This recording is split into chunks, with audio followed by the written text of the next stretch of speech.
Hello and welcome to the Everyday Adventure Podcast. My name is Nikki Bass and I will be bringing you thoughts, ideas and stories from some incredible guests to hopefully inspire you to live more adventurously in your everyday lives.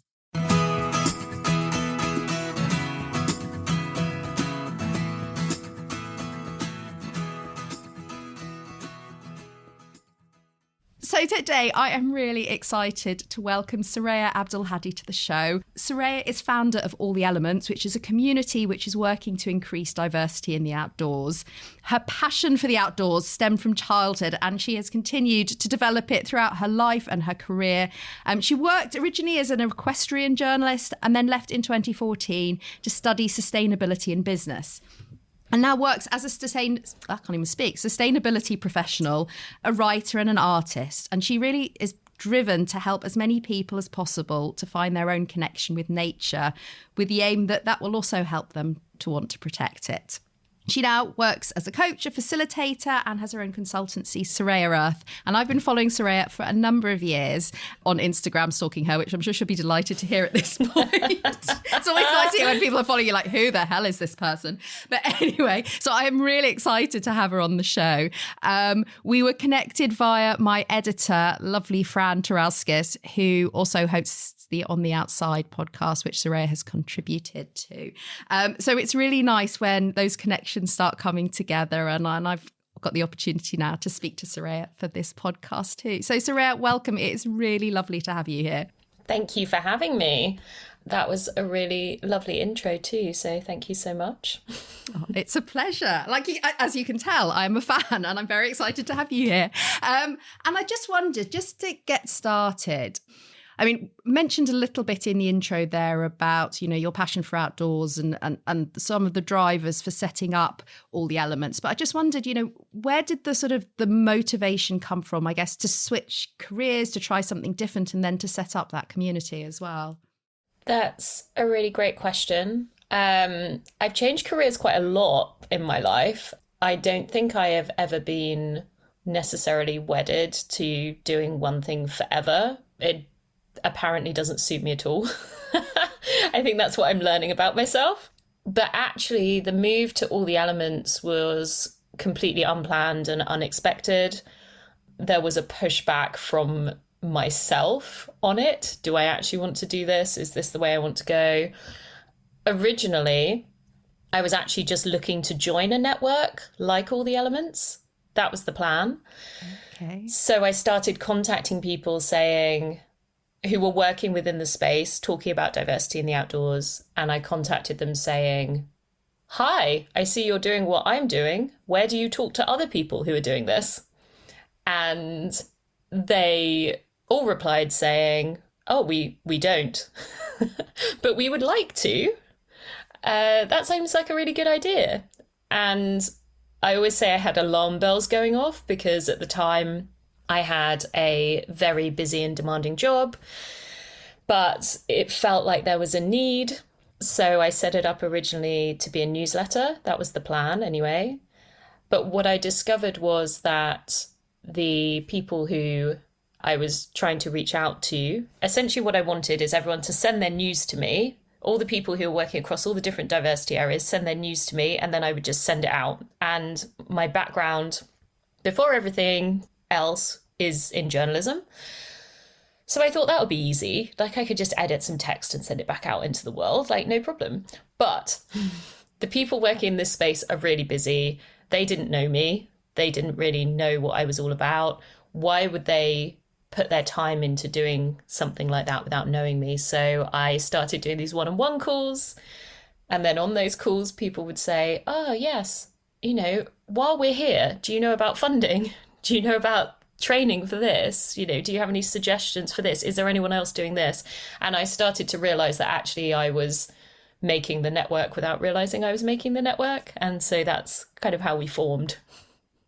Amazing. It's so interesting, isn't it? How you can start with that sort of one idea, or like you said, not even an idea in a way, just going, actually, I want to connect with other people who are working here. And somehow it takes on a life of its own. And I mean, I can imagine, you know, going from that place of forming the network, and I guess then there's been such an explosion I would say, in the last few years, just in terms of, I think, recognition. There's been action, but there's also, I guess, that sort of people coming to a sort of, I don't want to use the word awakening, but I'm going to use it because it's 10 o'clock in the morning. I can't think of another word. That sort of, I suppose, people's eyes being open to, hold on a second, that we've been very blinkered to how the outdoors is portrayed, I suppose, in one sense, and also how people feel in terms of their access, in terms of whether they feel that there is a space for them if they don't look like those pictures we see in the media, or, you know, or even just out on the hills or wherever it is. And I just wondered how that has impacted on the work that you do. What are some of the challenges maybe that come alongside that? Because I think there's huge benefits, but also I would imagine some challenges too, as things grow and change. And yeah, I'd just be really interested in your take and perspective on it as well. Well, I guess the first thing to say is that I feel like I grew up very blinkered to the barriers that people face in terms of getting into the outdoors, because I've always had access to it. And particularly my mum's side of the family, very outdoorsy. So it took me a really long time and lots of people asking me, because I look different to a lot of people that you see within outdoor spaces, or traditionally you would see within outdoor spaces, to realize that this was a problem. And I sit firmly in my privilege when I talk about that. Like, I'm aware that that's my privilege and my space, but I felt like I wasn't doing enough to answer the questions, which is why I ended up doing my own personal work, and then that developed into what All the Elements is today. In terms of the awakening, there's I'm not put that word in your head now. I now can't get rid of it. In terms of the awakening, I mean, I think there's a few things there. Firstly, there were always people, like, I've always been in the outdoor sector. There were always people in the outdoor sector from these underrepresented groups. The access is less for those groups, but I think we also need to talk about the fact that there hasn't been the representation. Like, our work has just not been amplified in the same way. And so that's not been out there in the world. But yes, I feel like there was an awakening, especially with COVID. And there was an explosion of groups. What that means for All the Elements is that we have a huge amount of demand for what we do, and for support and all of those sorts of things, and that need for community as well. But that also means we have an amazing community. Like, I can't even tell you, I get so excited when I talk about them, because they are just some of the most wonderful people I have ever met in my entire life. And they are really out there changing the reality for individuals, but also just changing the sector as a whole. And so I'm going to keep using the word awakening, is really exciting. You know, that's going to be the me. Title. It's going to be the title of my podcast now. Yeah. Sorry, the carry awakening. On. Yeah. No, it is so. It's so exciting. It means that we're in a really exciting time where I feel like people are starting to find their communities around them to be able to access these outdoor spaces, and also have the confidence, and also see role models. And I just can't wait to see what's next. Amazing. I mean, I think sort of my next question is really related to that as well, because I mean, when you form a community, then there are the benefits that you would expect to come from that, which are being connected to other people and other amazing people and all the work that they're doing. I guess when you look back, I guess, over the last few years and think, well, this is the sort of idea once it started to form and this is where I thought it would go, and these are the benefits I thought it would bring. What have been some of those unexpected benefits that you just got, I had literally no idea this was going to happen, but it's been one of the most fulfilling, amazing parts of this whole experience? So when I originally set it up, I thought there would be a lot of peer-to-peer learning across diversity areas. That was it was so important to me that it was intersectional. And I was thinking about it in a very practical sense, actually, originally. I was like, yeah, how can we share best practice? How can we start changing diversity in all of these different outdoor activities and sports and conservation, and but do it in this intersectional way? I think what did surprise me, because working in the diversity space is hard. It's hard. It's a lot of work. It's a lot of emotional labor. What surprised me is actually the positive energy that the group has and how much they show up for each other, even though they're all incredibly busy. They have so many things going on. A lot of people in the community have day jobs and they do these projects outside of their day jobs, but they're still willing to jump in on a thread in our WhatsApp community talking about, you know, which is the best bank account, or they're really happy to be connected to somebody else and have a one-on-one conversation to talk them through a process that they found really hard, but actually they've like now got it absolutely down and they know how it goes. And so I don't want to make it sound like I had lost my faith in people. So just to clarify that. But I think it has renewed my faith in people in terms of there are so many good people out there doing amazing things.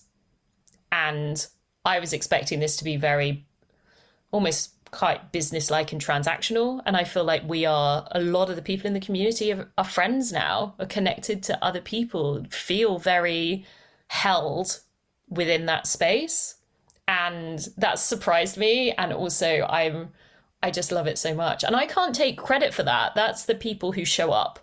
Like the people who show up in that space. It's actually got nothing to do with me. I just I just had this idea of connecting people, and then the way that they show up is what makes the community amazing. It's really interesting, isn't it? That point about that you can consider something from a practical aspect. And I see it all the time in my work as well, that we think about, you know, particularly when it comes to bringing change, bringing something new into place. And we think about because the practicalities are the bits in a way that we can control, I guess. Mm-hmm. And yes, like you said, and also really needed. It's really important to have those structures and things. But so often where the magic lies, where the power comes from is in that emotional connection. And it's really hard to plan for, but it's like you said, the bit that you just go. And I suppose that must be also what keeps you doing the work in a way, because like you said, if it is challenging, it is hard, there is so much work and there is so much to do that, you know, that's the driver. Yeah. And it is, like you say, it is impossible to plan for because you have no idea what's going to come out. And every time I do an event, something different happens, something different evolves out of it. When people connect to each other, what they then go off and do together is so broad, but it does make it exciting and it does make it incredibly rewarding, but it's still hard work. It's still hard work. I was reading one of those, I love well, you'll know because you said you follow me on Instagram, but I love a quote. I do love a quote, like an inspirational quote. I like a good quote as well. Yeah. Yeah. And I saw one the other day that wasn't so much a quote, it was somebody talking about it that had been shared, saying, you can love your work and you can love what you do, but that doesn't mean that you don't get tired and you don't sometimes want time off. So, I mean, it's something which I'm trying to champion more this year. And the community are, like I say, quite often have jobs, are doing these projects around their jobs, have families, have all of these other like caring responsibilities, all of these other things going on. And I'm trying to champion all of us, including myself, taking more rest time and being able to say, hey, you know, I love you. I really do love you and everything you're doing, but it's going to have to wait till Tuesday because right now I can't fit any more in. So, yes. No, and I think it's such an important point around that purpose can drive us. And the more that purpose seems to resonate and to support other people, that drives it. But purpose is such a double-edged sword when it comes to our resilience and sustainability, I think, in terms of actually, where do I draw those boundaries? Where do I take a break? Is it okay for me to do that? And how do I support others doing that too? And so, you know, it's almost like you have to give people permission. You have to give yourself permission to do it. And I was thinking what else it sounds to, I know you said, well, I haven't done anything. It's sort of everybody else. But there's something, I think, very intangible but critical about being able to hold a space and being able to hold a space that feels that it gives people permission, that it gives people safety, I think psychological safety is talked about a lot, but that, it's really hard to describe what it is. But when you feel it, that's when all of the work that you're doing can unfold, if that makes sense. Yeah, that's another thing that I feel like there are rules around it, obviously, that you can read about curating safe spaces. But for me, it is another very intangible thing. And so, yes, of course, creating a safe space, making people feel welcome, all of those things. But I think what I come back to a lot is I'm definitely not the only person who can do that. Right? There are lots of people who can do that. And the people within the community also hold those safe spaces for their own communities, right? So in a lot of ways, they know how to operate within a safe space anyway. So it's self-policing and it's self-managing. And yes, you need something to gather around. Like, I get that. But I am always really hesitant.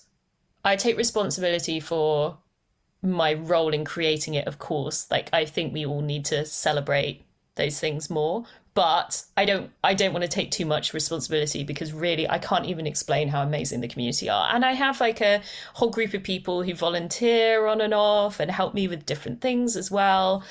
And I often talk about the fact that originally I felt really uncomfortable being the spokesperson for everybody, but obviously it's tricky to get 300 people on a podcast to talk about what they're doing and how everything works. So I try to put people forward as much as possible. I had a conversation this morning actually with a festival, and the organizer is lovely, and she said to me, every time we talk about this, you put other people forward and then you're not talking about all the elements, but all the elements is the organization that's actually putting all these people in the spotlight. And I said, I know, but let me just tell you about this other person who's epic and is doing this thing, because I feel like that's the whole point. We amplify each other and put each other into these spaces. So it's just super interesting. I find it really, really interesting, but I just really want to give them the credit that they deserve, because a lot of these community leaders and individuals working in the space don't get the credit that they deserve for the work they're doing. Like, they're just doing amazing work. So if I can help by bringing people together and providing that space, then amazing. But I don't want it to become about me, because it's never been about me. It's about the community. I suppose it goes back to that point you made at the beginning about how this work has always been going on. I know from one of my previous guests, Pami Jahal, and she was saying, I've been doing this work since the 90s. It's not that it's not been there. It's just that now the focus seems to be on it. And that's very nice, but I'm still doing the work. And I can see that. So, I mean, you've created this incredible community, of which has been co-created by the people that then have become involved in it and have, grown it with you. I guess, what are your next steps when you think about, okay, this is either where I'd like to take all the elements, or, something else that I've got in mind? Where are you thinking of going? Oh, that's a big question. It's such a big... You can break it down if you like. You can pick the next sort of 3 months. I don't mind. Yeah, it's a really interesting... Actually, you've hit me at a really interesting time with all the elements to ask that question. So we have had over the last coming up to 3 years, it'll be 3 years in August, we've had bits and pieces of funding. We also do consultancy work, so we make money that way. But I'm keen to get in a bigger piece of funding to build a team, because I think once we have that team in place, then the impact we can make is like huge. And I can see it. I can almost like touch it. So I'm in the process of trying to sort that out. And then personally, And also talking about all the elements, there are certain things. So the needs of the community change all the time, which is really interesting. So we evolve and develop depending on that. So I can't tell you exactly where we're going to be, even in 3 months or in a year, but I can tell you that it's all responsive to whatever the community asks for. So at the moment, we're working on some speaker series events, which is really exciting. We're working on some capacity building related resilience events with the YHA. All of these are going to be online. And then we're thinking about in-person gatherings and how to make those really special and meaningful and what that can mean, because that's a personal interest of mine. And I kind of forgot that it's my organization, so I can also do some of these things that I want to do. I got distracted in the first, and you do need to do that at the beginning, is like sometimes we have big organizations come and ask us to do consultancy or do certain pieces of work, and I have taken on a lot of that, but I don't necessarily enjoy it. So it has to be the right organization, the right type of consultancy now for me to do that. So I need to open up space for these other things that the community do want. Gathering in person is something that people have been saying since we launched, but we launched in August 2020. So we're like, oh gosh, yeah, central COVID. Yes. So it's something that we started doing in-person events last year. I would love to do more of that and really help these leaders develop, which also ties into my coaching practice and all of those sorts of things, which then is like my personal side. So we've got all the elements and we're going to have hopefully have an advisory board in for all the elements, an official one as well, so that it is more community led, which is also really exciting. And then my own work, I've spent so much time now building all the elements and repping everyone. I want to find my own voice. Like I have quite strong opinions on a lot of different activism related topics, and I want to be able to put that out in the world too. I want to be going back to writing. I want to be interviewing activists working across all spaces, not just in the outdoor space, but across all spaces, all different approaches. So yeah, so there's an exciting thing going on over there too. And all the elements are super exciting as well. So I just feel a bit overwhelmed with how like all the things that could be going on right now. Yeah, it does sound like a lot. I mean, I'll give you that. But and I can see why you thought it was quite a big question as well now when I reflect on it. But yeah. But I think the thing is that it does sound like a lot. But for me, this is actually a very pared down version of my life, because I started all the elements when I was working full time, and I was also doing a lot of personal writing, freelance writing. And so until the end of last year, I was still doing my day job 2 days a week. And so now it's all my time. So although it sounds like a lot, it's actually less for me. So this is me focusing. It's all relative at the end of the day. Yeah. No, and I think, from what you were saying as well, that it's also interconnected, that actually, I think when you start separating it out, it can, actually almost it's that different bits complement each other and that allow those other bits to grow and develop or provide space for them as well. So no, it does sound super exciting. And yeah, really look forward to seeing where it goes. And I just was wondering if you sort of reflect back, I suppose, on sort of even prior to founding all the elements and your own path and I guess growth within the outdoors and adventures and your own personal love, I suppose, of that. If somebody's listening to this and they just, I don't even know how to get started. I don't know what the first step is to take, even if it's just an everyday adventure. I want to get out and try something new. I mean, what's the one piece of advice you would give them?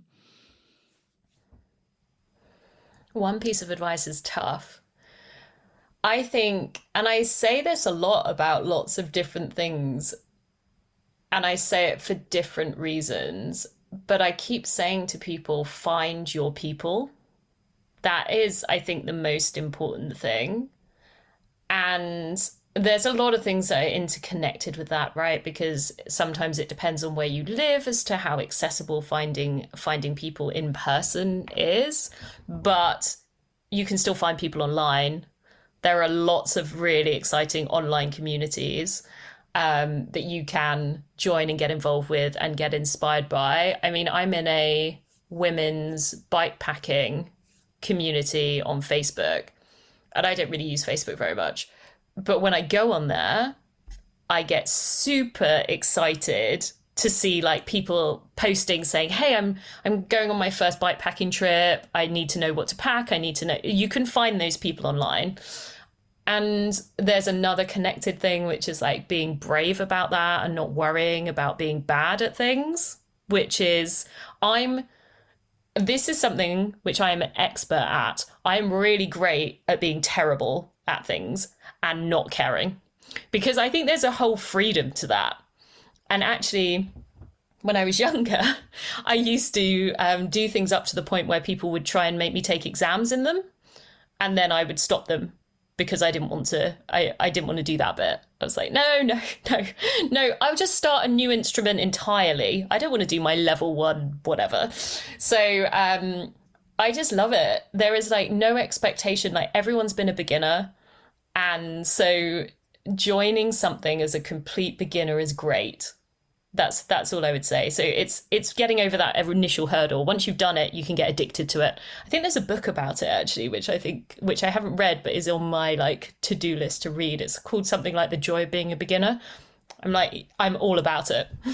Oh my gosh, I so have to read that, because I can totally relate to that, being slightly addicted to, and being frankly quite terrible at a lot of things that I try. But like you said, it's that just exploring, and I think, you know, that's a really good point about having the courage to be that person who's rubbish, and to be able to cope with that feeling of, okay, I may never actually be any good at this. I might at best be slightly average, but that's not really the driver behind it. And can I sit with that feeling? And I think we're so out of practice at it. I think it's something that's just not celebrated in society as a whole, and it's a shame. It is not celebrated. It is a real shame. I mean, I still struggle with it. I'm not very good at... I'm very good at being a beginner. Very good at being a beginner. If I get to the point where I am like average, then I'm like, oh, maybe I could do this as my career. Yes. There's a switch in my brain somewhere that says... You could make money from this. You could do, and realistically, most things I could not. So also, it's like not actually accurate. I'm not going to become the next CrossFit Games champion. Like that's not going to happen for me. But I think there's always this struggle because we're taught to make things valuable and productive and all of those things, and we need to get away from that, really. Like, why can we not, like, I paint and I make things. Why can we not just do that for the fun of making them?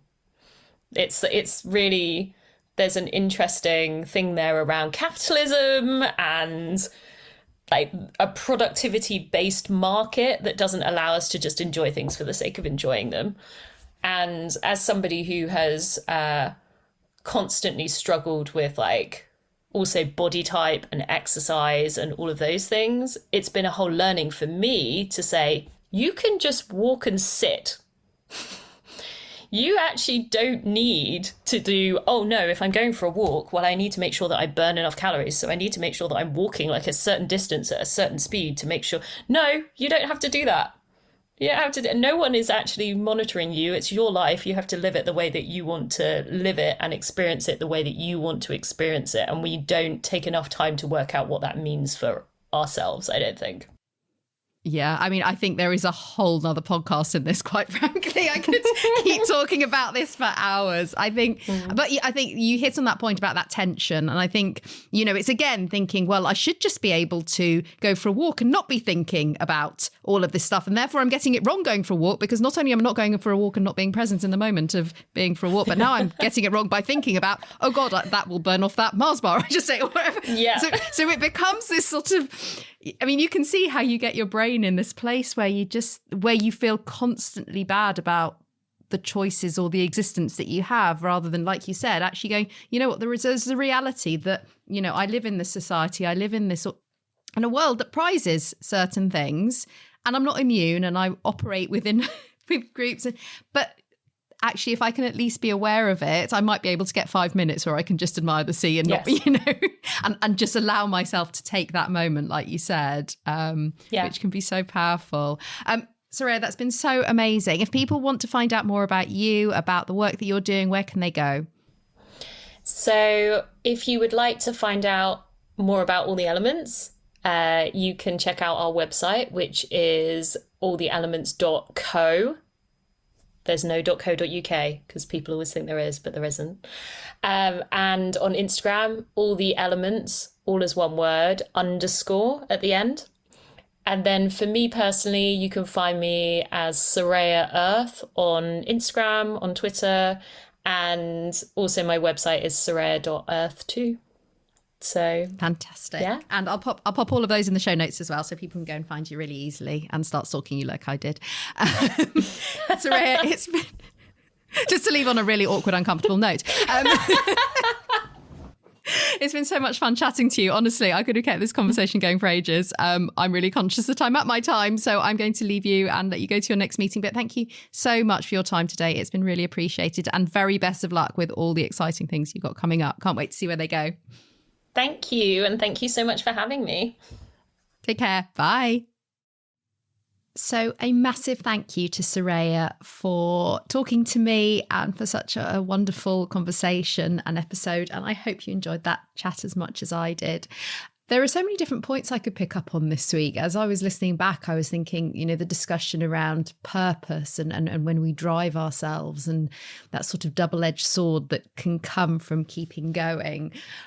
And there was also a big point around, you know, doing things just for the pure pleasure of doing them, for the joy of learning something, rather than for needing to be really good at it, or for, you know, stepping out of our comfort zone and being frankly a bit rubbish at things, and how that makes us feel. And I know I've covered that in previous episodes as well.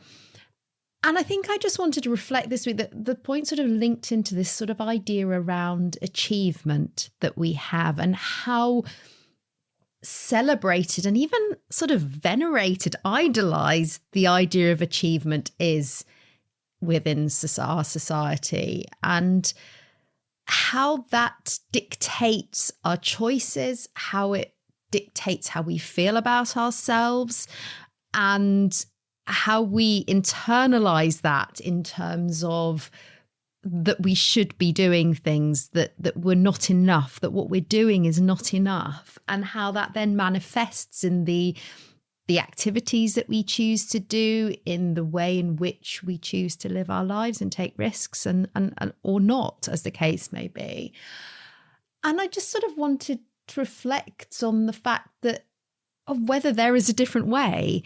And one of the reasons, and I suppose it's important to me because one of the reasons I started this podcast was, yes, to celebrate the achievements of the incredible guests that I've been so fortunate to speak to.